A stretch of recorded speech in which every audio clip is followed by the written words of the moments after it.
Well, good day. This is Mission Control Houston. You're looking at the International Space Station Flight Control Room here in Mission Control. It's been a busy week aboard the International Space Station with the Expedition 36 crew as the crew of 3 grew to 6 on Tuesday night when a Soyuz spacecraft delivered Fyodor Yurchikhin, Luca Parmitano, and Karen Nyberg to the station, joining Pavel Vinogradov, Alexander Mazurkin, and Chris Cassidy. They've been aboard for 64 days now, with the newest 3 crew members enjoying their 3rd day in space here on this Friday, May 31st.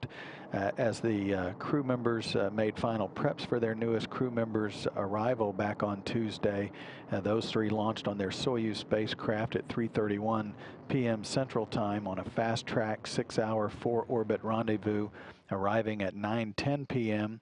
And after leak checks, the crew became 6 with hatch opening at 11:14, followed by a welcome ceremony and greetings from family, friends, and program officials gathered at the launch site in Baikonur.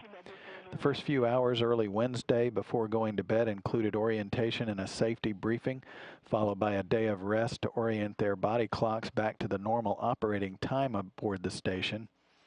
The crew kicked off its first full workday as a 6-person crew Thursday by unpacking cargo from the ISS Progress 51 supply ship and their newly arrived Soyuz crew capsule, and then continued setting up the new treadmill in the Russian segment of the station as well. Crew members spent some time working with experiments on board, particularly Chris Cassidy with the burning and suppression of solids, or BASS experiment, studying the variety of solid materials and how they burn and extinguish in microgravity. Karen Nyberg, the newest crew member on board the station, along with her other 2 crew members, performed some activities to orient themselves to their new environment. She also conducted some leak checks in a nitrogen gas assembly line in the multi-purpose small payload rack aboard the station. The crew members also worked back in the Japanese Kibo module. Karen Nyberg conducted those additional leak checks. Luca Parmitano from the European Space Agency worked to set up part of a wireless network aboard the station and trying to tie an accelerometer from that wireless network to the new treadmill on the station. The commander of the station, Pavel Vinogradov, worked with an experiment known as the Kulanovsky crystal experiment, which gathers data about charged particles in the weightless environment of space. The experiment hopes to gain insight into the physics behind electrostatic interaction between electrically charged particles. Alexander Mazurkin worked with a Matryoshka experiment, which is named after the traditional Russian nesting dolls, which analyzes the radiation environment on board the station. That's done periodically by crew members.